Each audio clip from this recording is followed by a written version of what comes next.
y'all, welcome back to the channel. If this is your first time visiting, welcome. My name is Kathy. I am a stay-at-home homeschooling mama to two here in Virginia, and today we are back out in this garden getting ready for spring. Y'all, in the previous video, you saw me working in the back in my back garden, but today I'm out in my front garden. This is where I would call more of my formal garden. It is still very much a cottage style garden, and that is kind of, my intention with this garden. And I have some very cottage English style plants up here, but it is definitely more of a formal garden. It's more manicured, it's more intentional, if you will, and not so many wildflowers, but it is just like the back garden. It does require work, so I definitely wanted to take this time to get some of these. Again, I am completely overwhelmed at this point in this video with these. I think they call it thistle or something, I forget what they call it, but it is a very common flower around here. It only lasts here in the very beginning of spring. It has very shallow roots, so it's very easy to get up, but it's just burdensome. As I'm cleaning up, I want to go ahead and start dividing some of these plants too and just kind of move along the edge. So this is the first one that I want to divide up right here. And I just want to spread that because I want it to be ground cover. So we're going to move it, divide it, and just kind of fill in all of this. Again, to kind of suppress the grass and just get this spread.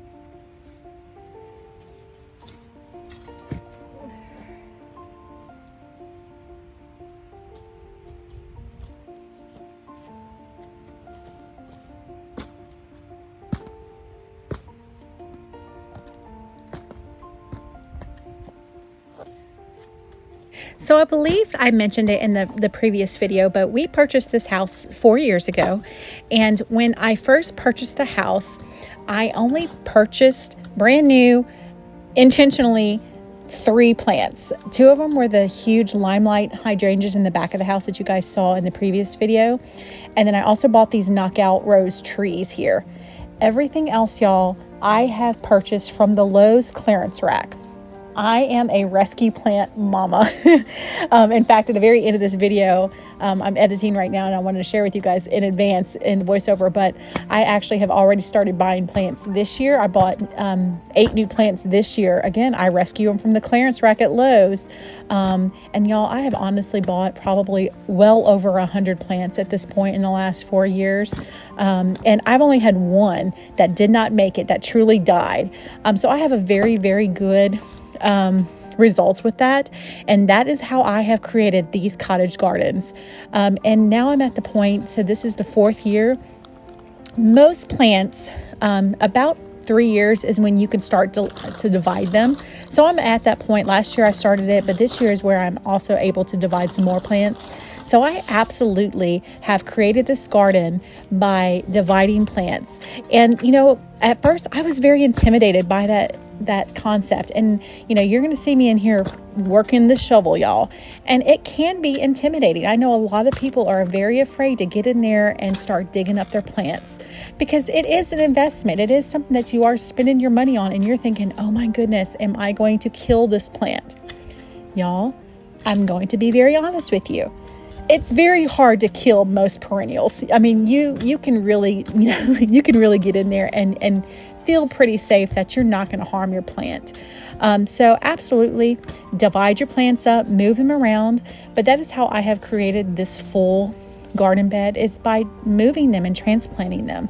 And the best time that I have found to do that is right now, while it is considered late winter, early spring, when the ground is still cold. It is really the best time to transplant it. But honestly, y'all, if they're selling it at your nursery or at your big box store, you can plant it in any time. So you can really plant a plant or divide a plant anytime. I just have found that it's best to do it here now while it's still cool. The ground is damp. So it's a perfect time to pull these weeds and to transplant new plants.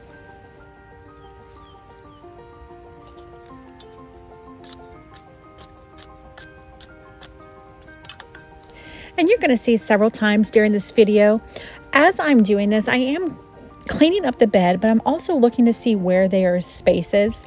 Now, I have to also see kind of in the future and remember where plants are and how big they get.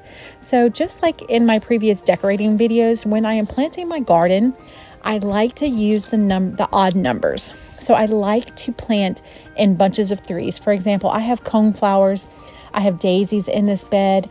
I have a couple bobo hydrangeas and of course these knockout roses. So I like to plant in groupings of threes or groupings of fives.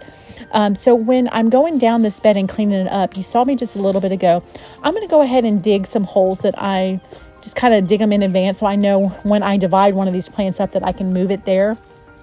So I do like to plant in odd numbers, but I also kind of like to go ahead and plan where I'm going to be moving plants to and just go ahead and dig those holes. So I already have, 3 or 5 holes ready to dig, so I can just, as soon as I find my plant that I'm going to divide, I have somewhere to put it. So again, I kind of make a little bit of a routine of this and kind of get stuff ready for me so that when I do have the plant out of it, that it's not out in the air too long, that I am getting those roots back into the water. And you will also see that I grab the fertilizer and I put it in the holes as soon as I do it, usually so I don't forget, honestly, because I get distracted. But yeah, I just go ahead and prep as much as I can, and it makes the job go back that much faster.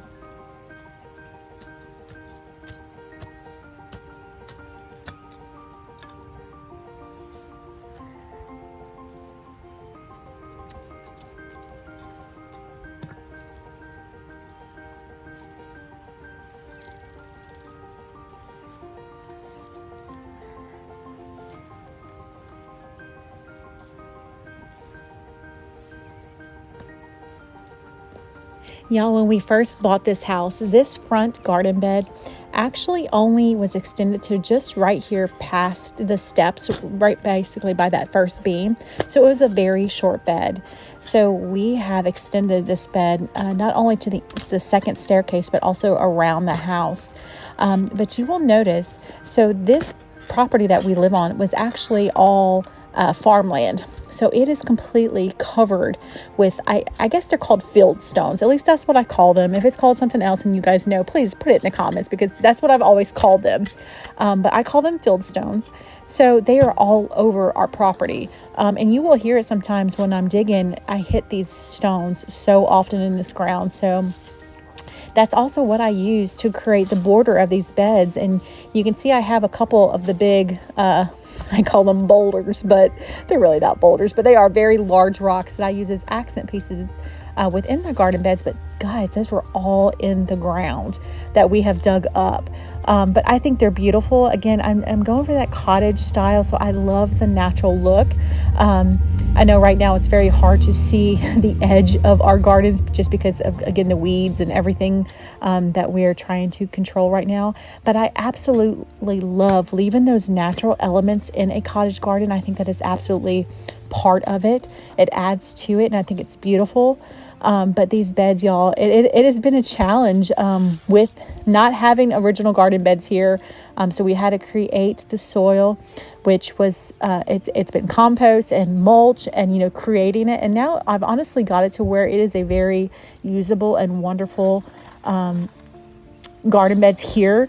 But yeah, it has definitely been hard. And my daughter and I actually moved every single one of these stones by hand and get them in place. So it's funny. It's the little things, but every rock in this garden has a story, and it's a wonderful memory of me and my daughter. But yeah, y'all, it's been a 4-year love, sometimes hate relationship, but I absolutely love this space.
This is one of my favorite base plants, and I am trying to go through my tags to see if I still have it.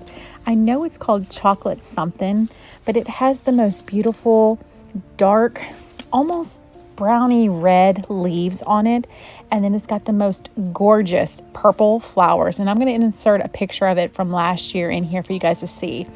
But it is absolutely stunning. I absolutely love this bush. And again, y'all, that was one that I rescued from Lowe's. And I think I rescued 2. And now, since I've divided, I think I have 7 that go across the back. But it is absolutely a beautiful plant. I love the foliage. In the winter, or excuse me, in the fall, it is an absolutely beautiful color, but those purple flowers, they are so stunning, and I think it is a beautiful base against my cone flowers, against my daisies. I absolutely love that plant.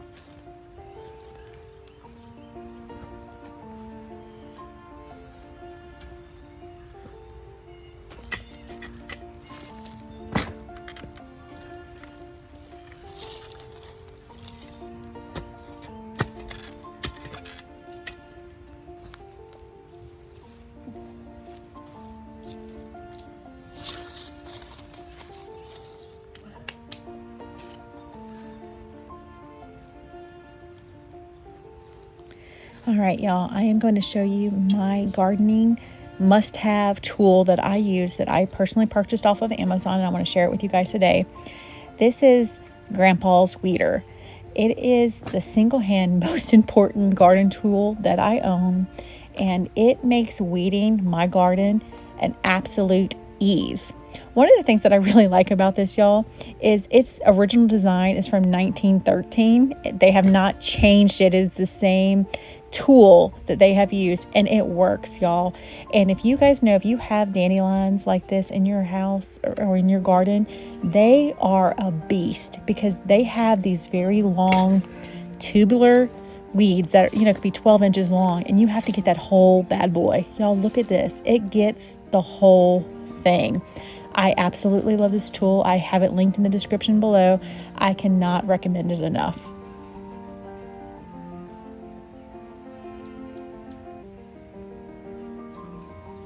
So one of the best tips I can give to somebody who is thinking about starting a garden or wanting to make over their existing garden, once you have an idea of the type of garden you would want, find a basic color scheme. So my color scheme in this front, and even now really in the back bed, is I go for cool colors. I absolutely love purples and blues and whites, and I have stuck pretty much to that color palette. So I have white coneflowers, and I have white daisies, and of course I have the white bobo hydrangeas and the limelight in the back. And then the way I add interest or movement is I have some grasses, and I do different colors of foliage, and that's how you can add interest and add movement. But the basic color scheme, is a handful of colors, and I think that it makes it easier on the eye. It can also make even a cottage style garden still feel like a very formal, very manicured, very beautiful garden, and still have all of those points of interest that we desperately want in a cottage garden. So I would definitely recommend find some plants that you know that you love, and then stick to a color scheme, and maybe keep it to 3 to 5 colors, and that would really give you a very manicured, a very overall pleasing garden.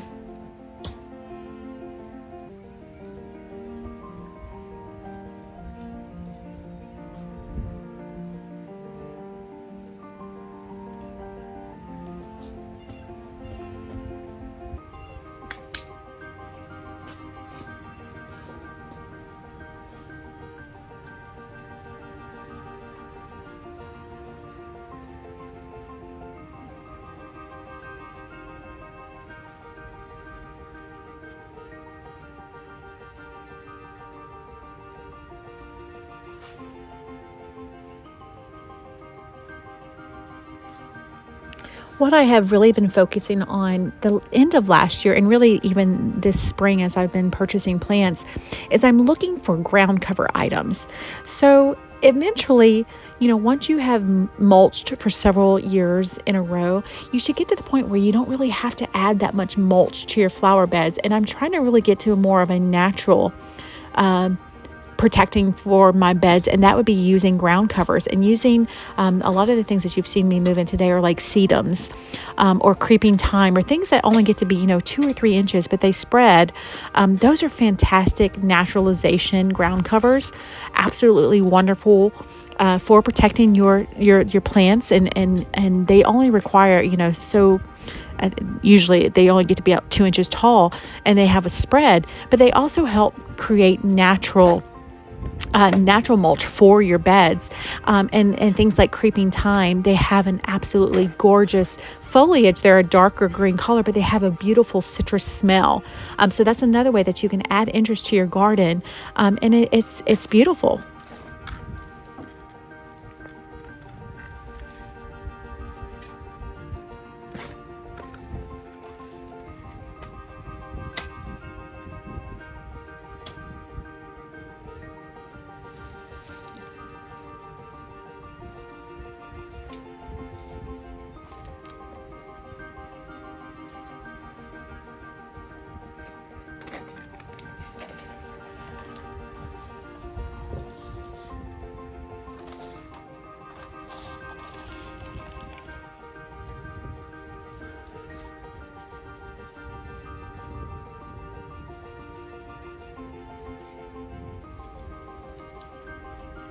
And here's what I was talking about earlier, guys, and you can see where I have moved this geranium. So I have planted this, again, kind of mass planting. I have it in 3. So the one is right here beside the rock. It's almost out of camera view, but I have 3 that go right across this bed right here. And again, when you do odd numbers and you do mass planting, it makes a huge statement.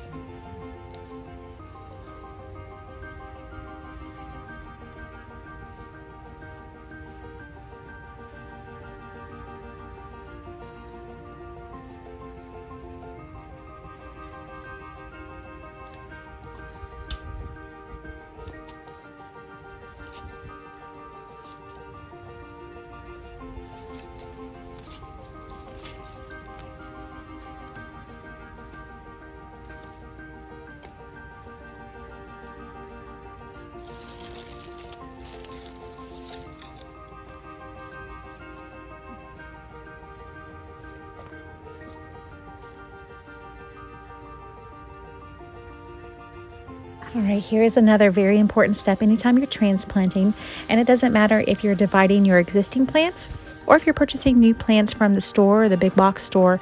You always want to make sure that you are watering your plants in very, very well after you have planted them, and you really need to watch them for the first several weeks after transplanting or planting for the first time, and making sure that it stays very moist. One of the things that I do if I am planting even in the middle of summer is sometimes I will even fill the hole with water before I put the plant in, just to make sure that those roots have a very good opportunity to soak up and they get established, because that is one of the very important things when you are planting, is to make sure that they have plenty of water so they do have time to get established. So that is something I would definitely recommend. Also, when you are fertilizing, I always like to add fertilizer as I plant the plants directly into the hole. I think it just, again, gives it the best opportunity. I use a very generic, multi-purpose, non-burning type of fertilizer. It's really, I guess, a food, but it is fertilizer, and I do feed all of my plants that, and I've had excellent results with it. So I definitely recommend using some type of plant food fertilizer starter, and then also watering in, and then just keeping an eye on them for the first several weeks. Most plants will tell you for the first year, you're usually watering your plants, once a week, or depending on what the rain is, but really just watch and you will get a feel for exactly what your plants need. All right, and I wanted to show you guys an update of this little planter that my daughter and I planted in the previous video. I'm going to show you guys how much it is to grown out, but I have absolutely loved this little planter. And now I'm going to give you guys an overview of the entire garden on what we got accomplished today. I am so very, very excited about this, how much we were able to get accomplished. And I just want to thank you guys so much. If you have stuck around this whole time, I just want to thank you again for your support. I definitely want to encourage you, if you haven't already, get out in your garden. It is time, y'all. It is so very exciting. If you've seen in this video, I have got the bees out already, so it has been a wonderful sign of the season to come. Now, stay tuned for just a few more minutes, you guys. I have editing this video, and I have added some surprise footage at the very end. Just a little sneak peek. Y'all, I recorded this original video 2 weeks ago, so I wanted to give you guys a 2-week update because it is amazing in your garden how quickly things change from day to day almost. So I take pictures almost every week in my garden because I love to see the change that happens so incredibly quickly. But I hope this video found you guys some inspiration to get out in your garden. I hope that you will definitely stick around. If you haven't already, please subscribe, and we'll see you in the next one. Thanks, guys.